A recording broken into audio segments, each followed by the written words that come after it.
नमस्कार। दिन भर की खबरों का हर अपडेट और फॉलो अप लेकर मैं हूं आपके साथ दीपशिखा। खबरों की खबर या फिर खबरों का असर, हमारे संवाददाता खबरों के पीछे दौड़ते हैं दिन भर। ग्राउंड जीरो से सीधी खबर बताएंगे जनता रिपोर्टर। जम्मू कश्मीर के राजौरी जिला के सुंदरबनी इलाके के गांव डडाज में कुछ सदगती व्यक्तियों को देखा गया। एक महिला ने इन व्यक्तियों को देखा था जो हथियार से लैस थे। उसके बाद महिला ने तुरंत गांव वालों को सूचना दी और गांव वालों ने जब पुलिस को इस बात की सूचना दी तो पुलिस और सेना ने मिलकर एक सर्च अभियान कल रात मंगलवार को इस इलाके में चलाया। उसके बाद रात के वक्त गोलाबारी शुरू हुई और दोनों के बीच में फायरिंग हुई और इस फायरिंग के दौरान एक भारतीय सेना का जवान घायल हुआ है। सेना के घायल जवान को सेना के अस्पताल में भर्ती करवाया गया है, जहां पर उसका उपचार किया जा रहा है। इसके बाद पूरे इलाके को कार्डन ऑफ किया गया है और इस पूरे इलाके में सर्च ऑपरेशन जो है वो बड़े पैमाने पे चलाया जा रहा है। आपको बता दें कि इस सर्च ऑपरेशन में ड्रोन का भी सहारा भारतीय सेना द्वारा लिया जा रहा है, क्योंकि ये घना जंगल है और सीमावर्ती इलाका है। बिल्कुल भारत पाकिस्तान सीमा के पास ये डडाज गांव है। इस गांव में जब इन लोगों को रात को देखा गया था तो उसके बाद से ही कार्डन ऑफ करके वहाँ पर सर्च ऑपरेशन चलाया गया था। आपको बता दें कि अभी ताज़ा अगर हालात की बात करें तो वहाँ पर अभी भी बड़े पैमाने पर सर्च ऑपरेशन चलाया जा रहा है और आतंकियों की तलाश की जा रही है। पंजाब कांग्रेस कलह के बीच आज नवजोत सिंह सिद्धू ने दिल्ली में प्रियंका गांधी से मुलाकात की है, जिसके बाद उन्होंने प्रियंका गांधी के साथ अपनी एक फोटो ट्विटर हैंडल पर शेयर भी की है, जिसमें उन्होंने लिखा है कि प्रियंका गांधी के साथ एक लंबी मुलाकात। कांग्रेस पार्टी की महासचिव प्रियंका गांधी से दिल्ली में मुलाकात की है और मुलाकात के बाद से नवजोत सिंह सिद्धू ने प्रियंका के साथ एक तस्वीर ट्विटर हैंडल पर शेयर किया और लिखा है कि प्रियंका गांधी के साथ एक लंबी मुलाकात हुई। आपको बता दें कि नवजोत सिंह सिद्धू मंगलवार को पटियाला से दिल्ली आए थे और उनका प्रियंका गांधी और राहुल गांधी के साथ मुलाकात का कार्यक्रम था। और सूत्रों के अनुसार आपको बता दें कि राहुल गांधी ने अभी तक नवजोत सिंह सिद्धू को मुलाकात का समय नहीं दिया है। पंजाब में अगले साल विधानसभा चुनाव होने जा रहे हैं और विधानसभा चुनावों से ठीक पहले सिद्धू ने पंजाब के मुख्यमंत्री कांग्रेस पार्टी के वरिष्ठ नेता कैप्टन अमरिंदर सिंह के खिलाफ बगावत कर दी है। तो बता दें कि कांग्रेस पार्टी का शीर्ष नेतृत्व चुनावों से पहले दोनों नेताओं के बीच की कलह को खत्म करने के लिए लगातार प्रयास किया जा रहा है, लेकिन अभी तक सिद्धू और कैप्टन के बीच के जो रिश्ते हैं वो सामान्य नहीं हो पाए हैं। कांग्रेस पार्टी के शीर्ष नेतृत्व ने सिद्धू और कैप्टन के बीच की लड़ाई खत्म करने के लिए पार्टी के 3 नेताओं की एक कमेटी बनाई थी और उस कमेटी के सामने पंजाब कांग्रेस के सभी वरिष्ठ नेता, कांग्रेस विधायक और सांसद भी पेश हुए थे। सिद्धू और कैप्टन की भी कमेटी के सामने पेशी हुई थी और सभी नेताओं की पेशी के बाद से कमेटी ने अपनी रिपोर्ट पार्टी के अध्यक्ष सोनिया गांधी को सौंप दी थी। जिस समय कमेटी के सामने पेश होने के लिए सिद्धू और कैप्टन दिल्ली आए थे, उस समय राहुल और प्रियंका गांधी ने उनसे मुलाकात नहीं की थी, लेकिन आज प्रियंका गांधी ने सिद्धू के साथ ये मुलाकात की है और इस मुलाकात के कई मायने निकाले जा रहे हैं। कृषि कानूनों के खिलाफ किसी वक्त पर आंदोलन की तस्वीर बदलने वाले गाजीपुर बॉर्डर पर बुधवार को तनाव देखा गया। लंबी शांति के बाद अचानक हुआ बवाल सुर्खियों में है। दरअसल यहां एक बीजेपी नेता के स्वागत के दौरान आंदोलनकारी और बीजेपी कार्यकर्ता आपस में उलझ गए। बीजेपी कार्यकर्ताओं का आरोप है कि आंदोलनकारियों ने हुड़दंग किया और हंगामा मचा दिया, तो वहीं दूसरी तरफ आंदोलनकारियों का कहना है कि बीजेपी के कार्यकर्ता आंदोलन स्थल में घुसे और मंच पर कब्जा करने की कोशिश की। वहीं दूसरी तरफ किसान नेता राकेश टिकैत का कहना है कि बीजेपी पुलिस के संरक्षण में यहां माहौल खराब करने की कोशिश कर रही है। कार्यकर्ता नवनियुक्त प्रदेश मंत्री अमित वाल्मीकि का स्वागत करने वहां पहुंचे थे, लेकिन उसी दौरान बवाल शुरू हो गया। आरोप यह भी है कि यूपी गेट पर आंदोलन स्थल के अंदर भाजपा कार्यकर्ता पहुंच गए, जिसके बाद से उनके और किसानों के बीच मारपीट हो गई। हंगामे की सूचना मिलते ही भारी पुलिस बल मौके पर पहुंचा। इस घटना के बाद से गाजियाबाद एसएसपी कार्यालय पर बीजेपी कार्यकर्ताओं ने जाम लगा दिया। आंदोलनकारियों का यह भी कहना है कि बीजेपी के कार्यकर्ताओं ने उन्हें अपशब्द कहे, जबकि आंदोलनकारियों पर अभद्रता का आरोप है। आपको बता दें कि आंदोलनकारी नेता राकेश टिकैत ने कहा है कि भाजपा के कार्यकर्ता मंच पर कब्जा करना चाहते थे। गाजियाबाद के लोनी में मुस्लिम बुजुर्ग की पिटाई के मामले में आरोपी सपा नेता उम्मेद पहलवान की मुश्किलें बढ़ गई है। दरअसल पुलिस ने सपा नेता उम्मेद पहलवान पर रासुका एक्ट लगा दिया है, जिसके बाद उम्मेद पहलवान को अब 1 साल तक जमानत नहीं मिलेगी। आपको बता दें कि उम्मेद पहलवान पर मारपीट के बाद फेसबुक लाइव के जरिए लोगों को भड़काने और धार्मिक उन्माद फैलाने का आरोप है। मुस्लिम बुजुर्ग की पिटाई के मामले में आरोपी सपा नेता उम्मेद पहलवान को अब 1 साल तक के लिए जमानत मिलना मुश्किल है। दरअसल पुलिस ने उम्मेद पहलवान पर रासुका लगा दी है और आपको ये भी बता दें कि बुजुर्ग की पिटाई के बाद से उम्मेद पहलवान ने फेसबुक पर लाइव किया था और लोगों को भड़काने के साथ साथ मारपीट का सांप्रदायिक रंग देने की कोशिश भी की थी।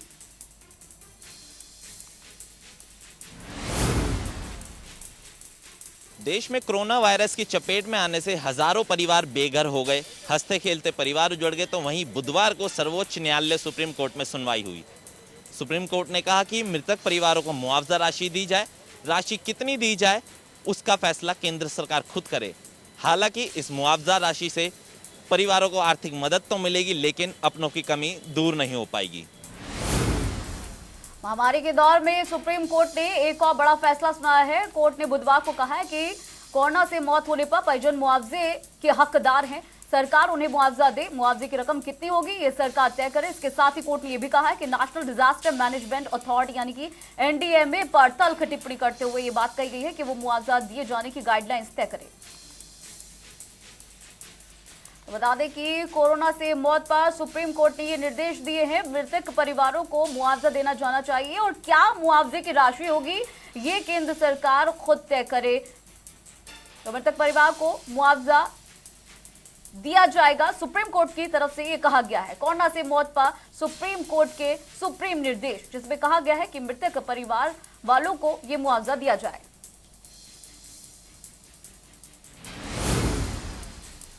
देश में कोरोना वायरस के मामले लगातार कम होते जा रहे हैं। अगर बात करें बीते 24 घंटों की, तो बीते 24 घंटों में भारत में कोरोना वायरस के 45,851 नए मामले सामने आए हैं। वहीं अगर बात करें मरने वालों की संख्या की, तो 817 ऐसे लोग हैं जिन्होंने कोरोना वायरस की वजह से दम तोड़ा। अगर ठीक होने वालों की बात करें तो रिकवरी रेट लगातार देश के अंदर बढ़ता जा रहा है। बीते 24 घंटों में 60,000 ऐसे लोग थे जो कोरोना वायरस को मात देकर अपने घरों को लौटे। वहीं इस बीच राहत की खबर ये भी है कि अब देश में एक और ऐसी वैक्सीन शामिल हो गई है जो कोरोना वायरस से लड़ने में कारगर है। जी हाँ, मॉडर्ना अब देश में कोरोना वैक्सीन के रूप में इसको स्वीकृति मिल गई है, जिसके बाद अब देश के अंदर 4 ऐसी वैक्सीन हैं जो कोरोना वायरस से लड़ने में सक्षम होंगी। भारत में अब लगातार कोरोना के मामलों में कमी देखने को मिल रही है। पिछले 24 घंटे में 46,951 नए मामले दर्ज किए गए हैं, जबकि 24 घंटे में ही कोरोना के 817 लोगों की जान गई है। आपको ये भी बता दें कि एक दिन में कोरोना से जान गंवाने वाले लोगों की ये संख्या पिछले 81 दिनों के अंदर सबसे कम दर्ज की गई है। वहीं कोरोना से ठीक होने वालों का आंकड़ा भी अब बढ़ रहा है। पिछले 24 घंटे में 60,729 मरीजों ने कोरोना से जंग जीती है। देश के अंदर अब कोरोना के 5,37,064 सक्रिय मामले रह गए हैं। तो आपको बता दें कि देश के अंदर अब कोरोना का जो आंकड़ा है वो जरूर कम हो रहा है। 24 घंटे में 817 लोगों की कोरोना की वजह से मौत हुई है। फिलहाल जो कोरोना के मामले हैं वो कम हो रहे हैं। देश के अंदर कोरोना के 5,37,064 सक्रिय मामले हैं। वहीं 60,000 से ऊपर मरीज ऐसे हैं जो ठीक हो चुके हैं कोरोना को मात देकर।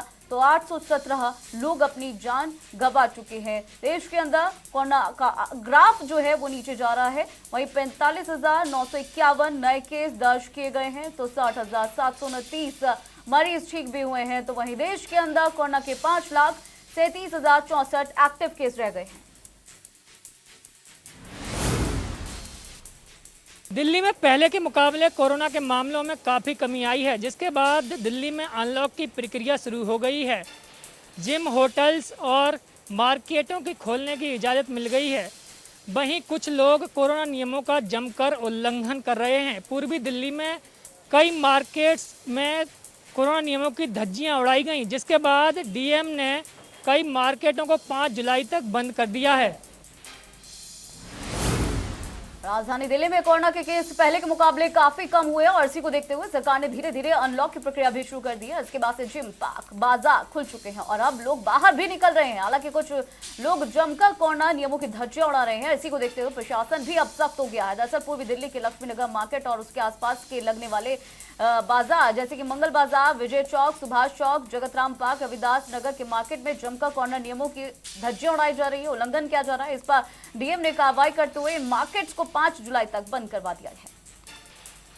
तो आपको बता दें कि 5 जुलाई तक ये मार्केट बंद कर दिए गए हैं। दरअसल यहां पर कोरोना नियमों की, कोरोना गाइडलाइंस की जमकर धज्जियां उड़ाई जा रही थी, जिसके बाद से लक्ष्मी नगर के साथ साथ कई मार्केट्स ऐसी हैं जो बंद कर दी गई हैं। ये भी बता दें कि 5 जुलाई तक ये बाजार बंद किए गए हैं। पूर्वी दिल्ली के डीएम ने ये कार्रवाई की है और आपको बता दें कि कोरोना नियमों को तोड़ने के चलते ये बड़ी कार्रवाई की गई है, जिसके तहत ये बड़ा फैसला लिया गया है। लक्ष्मी नगर के साथ ये कई मार्केट ऐसी हैं जिन्हें बंद किया गया है। 5 जुलाई तक के लिए ये मार्केट्स यहां बंद की गई है। पूर्वी दिल्ली के डीएम ने ये कड़ी कार्रवाई की है।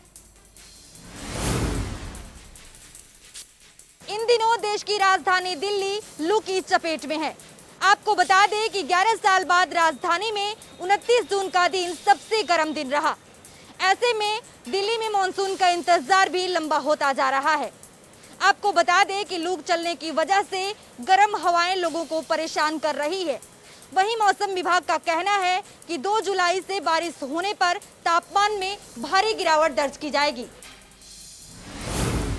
राजधानी दिल्ली के लोगों को मानसून के मौसम में लू का सामना करना पड़ रहा है। मंगलवार के दिन राजधानी दिल्ली का अधिकतम तापमान 43 डिग्री सेल्सियस तक पहुंच गया, जो कि सामान्य से 6 डिग्री ज्यादा है। मौसम विभाग का यह अनुमान है कि बुधवार के दिन भी दिल्ली के अलग अलग हिस्सों में लोगों को लू जैसी स्थिति का सामना करना पड़ सकता है। 2 जुलाई से हल्की बारिश से तापमान में कमी आने की उम्मीद है। तो बता दें कि 11 साल बाद गर्मी का ये रिकॉर्ड तोड़ा है। मॉनसून का इंतजार बहुत ही लंबा हो रहा है। लू चलने से भी लोगों को काफी परेशानी है। सुबह का वक्त 43 डिग्री सेल्सियस ये रिकॉर्ड दर्ज किया गया। लू की चपेट में दिल्ली आ रही है। दिल्ली में लू का रिकॉर्ड टूट गया है। 11 साल बाद गर्मी ने ये रिकॉर्ड तोड़ा है। जबरदस्त गर्मी पड़ रही है। मॉनसून का इंतजार अब और भी लंबा दिख रहा है। लू चलने से लोगों को काफी परेशानी हो रही है। दिन के वक्त 43 डिग्री सेल्सियस यहां तापमान दर्ज किया गया। देश में 7 महीने से जारी किसान आंदोलन से हरियाणा सरकार अब सख्ती बरत सकती है। हरियाणा के मुख्यमंत्री मनोहर लाल ने चंडीगढ़ में ये संकेत दिए हैं कि अगर किसान नेता संयम नहीं बरतते हैं तो सरकार कानूनी कार्रवाई कर सकती है। इसके अलावा हरियाणा के मुख्यमंत्री मनोहर लाल ने यह भी कहा है कि किसान एक पवित्र शब्द है, लेकिन इस बार किसान आंदोलन में कई ऐसी घटनाएं हुई है जिससे किसान शब्द की पवित्रता खराब हुई है। इस दौरान हरियाणा के मुख्यमंत्री मनोहर लाल ने यह भी कहा है कि हरियाणा के किसानों को सरकार कई तरह की राहत दे रही है। सीएम ने दावा किया है कि पूरे देश में हरियाणा ऐसा राज्य है जो प्रदेश के किसानों को कई तरह की योजनाओं का लाभ दे रहा है और कई फसलें एमएसपी पर खरीद कर रहा है। हिमाचल प्रदेश में आगामी चुनावों के लिए भाजपा ने रणनीति तैयार कर ली है। इसी कड़ी में बैठकों का दौर भी जारी है। पार्टी मुख्यालय शिमला में आज कार्य समिति की बैठक का आयोजन किया गया। सेमी वर्चुअल माध्यम से हुई इस बैठक में राष्ट्रीय उपाध्यक्ष सौदान सिंह के साथ केंद्रीय वित्त राज्य मंत्री अनुराग ठाकुर और मुख्यमंत्री जयराम ठाकुर भी मौजूद रहे। बैठक में सीधे तौर पर यह कहा गया कि कार्यकर्ता काम में जुट जाएं और बीते दिनों जो पार्टी ने बैठकें की हैं हिमाचल में, इनको लेकर अब अमली जामा पहनाना है और काम बांट दिए गए हैं। जिला से मंडल और मंडल से पन्ना प्रमुख।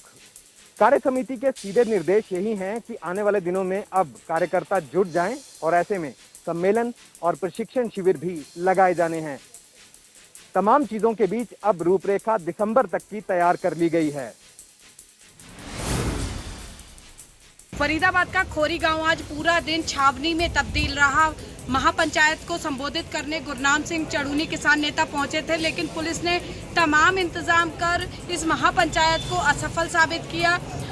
पुलिस द्वारा बल का प्रयोग किया गया, जिसमें कुछ महिलाएं और युवक जो है वो घायल हुए। वहीं कुछ पुलिस अधिकारियों के भी घायल होने की सूचना प्राप्त हुई है। फिलहाल जो है गुरनाम सिंह चड़ूनी धरने पर बैठे हुए हैं। उनका पैगाम लेकर किसान यूनियन के अध्यक्ष खोरी गांव के लोगों से मिले हैं। एक प्रतिनिधि मंडल खोरी गांव की 30 को सरकार के समक्ष रखे, इस पर जो है सहमति बनाने के लिए अधिकारियों से बातचीत चल रही है। लेकिन फिलहाल मुख्यमंत्री द्वारा जो राहत की घोषणा की गई है कि जो डबुआ में खाली पड़े फ्लैट्स हैं वहां पर जो हरियाणा के वोटर्स हैं खोरी गांव के, उनको स्थानांतरित किया जाएगा, वहां उनका पुनर्वास किया जाएगा। लेकिन इस राहत से भी खोरी गांव के लोग सहमत नजर नहीं आ रहे हैं।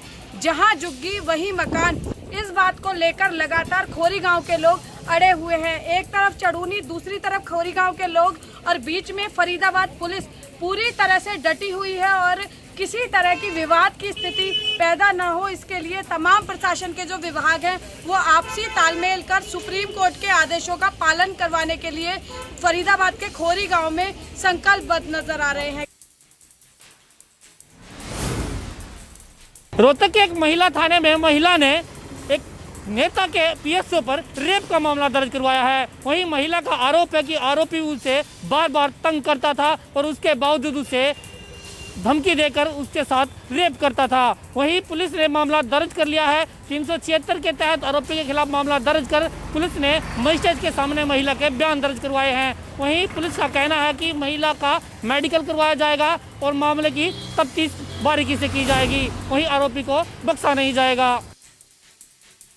पंचकुला नगर निगम सदन की आज बैठक आयोजित हुई। इस बैठक की अध्यक्षता पंचकुला मेयर कुलभूषण गोयल ने की। इस बैठक में आज 19 प्रस्तावों को सर्वसम्मति से पास किया गया। इसके अलावा पंचकुला के विकास से संबंधी कई अहम फैसले भी लिए गए। पंचकुला में विकास को लेकर जो फैसले लिए गए उन पर विस्तृत रूप से चर्चा भी की गई। हरियाणा विधानसभा अध्यक्ष व पंचकुला विधायक ज्ञानचंद गुप्ता, पंचकुला जिला उपायुक्त विनय प्रताप सिंह भी इस बैठक में मौजूद रहे। आज की इस बैठक में मुख्य तौर पर डंपिंग ग्राउंड का मुद्दा गरमाया, जिसमें भाजपा के 2 पार्षदों जय कौशिक व सुरेश वर्मा द्वारा एक रिपोर्ट पर चर्चा की गई। इस रिपोर्ट में यह जानकारी दी गई कि किस तरह से डंपिंग ग्राउंड के ठेके को लेकर वित्तीय अनियमितताएं सामने आई हैं और किस तरह से करोड़ों रुपए का चूना नगर निगम को लगा है। इसके अलावा नाइट स्वीपिंग मशीन जो कि करनाल में पहले ही रिजेक्ट की जा चुकी है, उसे भी यहाँ पर अभी तक चलाया जा रहा है और उस पर भी महंगे दामों पर। इसको लेकर भी एक रिपोर्ट पेश की गई।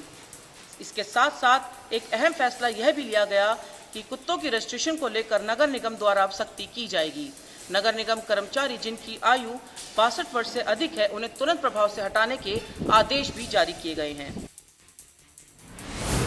महेंद्रगढ़ में एक किराना व्यापारी के पास एक फोन आता है और उस फोन पर धमकी दी जाती है कि 50 लाख रुपए की फिरौती दे, नहीं तो सरेआम पिता पुत्र उनके भाई को गोली मारकर हत्या कर दी जाएगी। इस मामले पर पुलिस ने मामला दर्ज किया और फिर पुलिस जांच में जुट गई। देखते ही देखते 48 घंटे के अंदर पुलिस ने आरोपी को गिरफ्तार कर लिया। उस आरोपी की पहचान सचिन गांव ऊंची भंडोर के रूप में हो पाई है। पुलिस ने उसे न्यायालय में पेश किया, जहां न्यायालय में पेश करने के उपरांत उन्हें 2 दिन के पुलिस रिमांड पर लिया गया है। सोनीपत में दहिया गैस एजेंसी द्वारा 2 से 3 किलो गैस चोरी करने मामले में तत्कालीन जिला उपायुक्त द्वारा जांच के आदेश दिए थे, लेकिन जांच के आदेश के बाद जो खाद्य आपूर्ति विभाग के जो अधिकारी जो हैं दीपक भारद्वाज और जो है नवीन पालीवाल को नियुक्त किया था, लेकिन इस मामले में करीबन 1.5 महीना बीत जाने के बाद भी अधिकारियों ने इसमें कोई भी संज्ञान नहीं लिया है और पूरे मामले को जो है दफन करने का मामला सामने आया है। दरअसल मामला जो है करीबन 1.5 महीने पहले का है और इस मामले में दोनों अधिकारियों को जांच के आदेश दिए गए थे और वहीं दोनों अधिकारियों ने मौके पर शिकायतकर्ता के मोबाइल बंद होने का हवाला देकर फाइल को क्लोज कर दिया है। वहीं दूसरी तरफ जहां गड़बड़ झाला मिला था, गड़बड़ झाले की इन्वेस्टिगेशन ना कर उसी मामले से संबंधित कई अन्य मामले को जोड़कर इसमें जांच की रिपोर्ट जो है वो अधिकारियों को सौंपी है, यानी कि पूरे मामले में भ्रष्टाचार की बू आ रही है। फिलहाल हालांकि आज जो है कष्ट निवारण कमेटी के सामने जिला उपायुक्त के सामने भी ये मामला रखा गया है। हालांकि जिला उपायुक्त ने इसमें कार्रवाई के अभी निर्देश दिए हैं। अब ये देखना होगा कि अब आगामी कार्रवाई क्या होती है। कोरोना की वजह से लगे लॉकडाउन से तमाम लोग परेशान रहे, लेकिन इस दौरान कुछ अच्छी बातें भी हुई, जैसे परिवार के सदस्यों का आपस में जुड़ाव लगाव तो बढ़ा ही, साथ ही साथ कहीं ना कहीं आयुर्वेद व स्वदेशी चिकित्सा के प्रति भरोसे में भी इजाफा हुआ। लॉकडाउन के कारण लोगों के घरों में बंद होने की वजह से अपराध के आंकड़ों में भी आश्चर्यजनक रूप से गिरावट दर्ज की गई। हालांकि बाद में घरेलू हिंसा के मामले कुछ जरूर बढ़े। अब जब लॉकडाउन धीरे धीरे खुल रहा है तो अपराध की घटनाएं फिर से शुरू हो गई हैं। बढ़ती बेरोजगारी की वजह से ऑनलाइन फ्रॉड के मामले में भी तेजी हुई है। कोरोना के कारण लगे लॉकडाउन में छूट मिलते ही अब चोरी, लूटपाट, मोटरसाइकिलें चोरी जैसी घटनाएं बढ़ने के साथ साथ पुलिस चौकस हो रही है।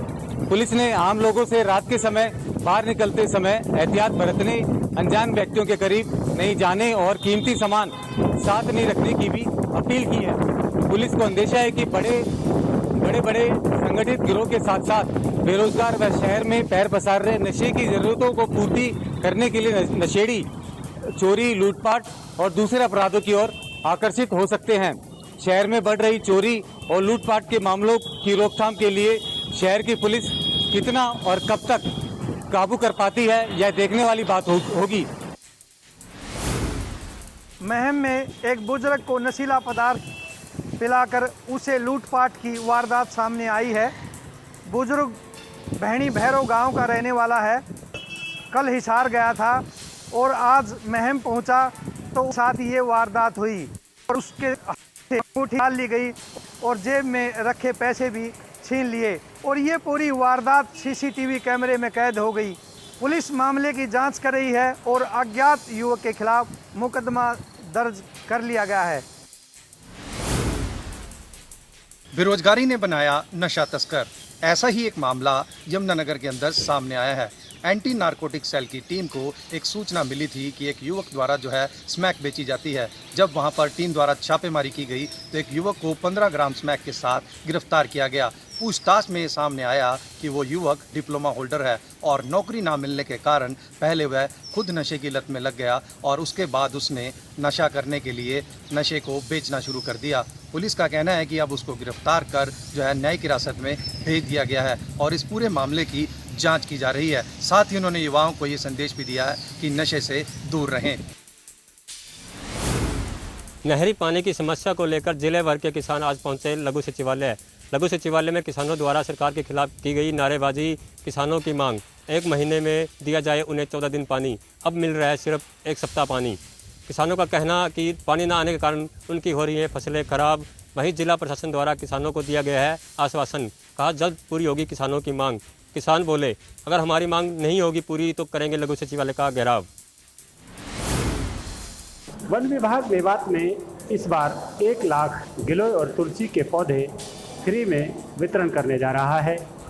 औषधीय पौधों की खेती को बढ़ावा देने के लिए यह कदम वन विभाग द्वारा उठाया गया है।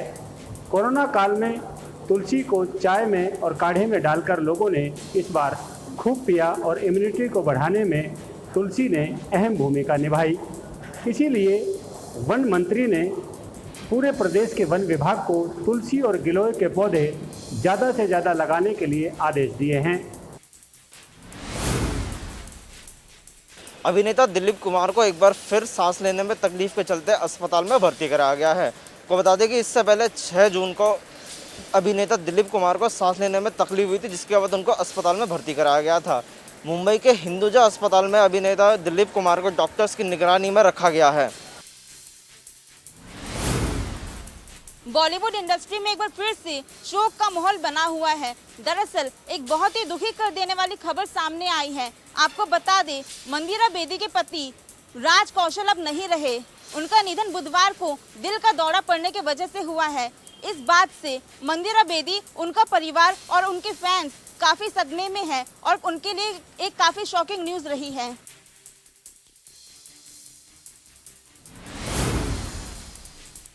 अगर आपको क्रिकेट देखना पसंद है तो आपके लिए एक अच्छी खबर है। 19 सितंबर से आईपीएल फिर शुरू होने जा रहे हैं। तो वहीं T20 वर्ल्ड कप की तारीख का भी ऐलान हो चुका है। आईसीसी ने T20 वर्ल्ड कप की तारीख का ऐलान कर दिया है। 18 अक्टूबर से T20 वर्ल्ड कप खेले जाएंगे। तो वहीं पहले भारत में होने वाले T20 वर्ल्ड कप कोरोना के चलते अब यूएई में खेले जाएंगे। तो इंडियन प्रीमियर लीग यानी आईपीएल का 14वां सीजन दोबारा से कब शुरू होगा, ये सवाल क्रिकेट फैंस के जहन में तब से चल रहा है जब 4 मई को आईपीएल को टालने का ऐलान किया गया था और उसके बाद से भारतीय क्रिकेट कंट्रोल बोर्ड यानी कि बीसीसीआई ने 29 मई को हुई एसजीएम के बाद से ऐलान किया था कि आईपीएल 14 के बचे हुए मैचेस यूएई में खेले जाएंगे। हालांकि तारीखों की घोषणा होना भी बाकी था, जो अब कर दी गई है। न्यूज एजेंसी एएनआई के मुताबिक आईपीएल 14 दोबारा 19 सितंबर से शुरू होगा और फाइनल मुकाबला 15 अक्टूबर को खेला जाएगा।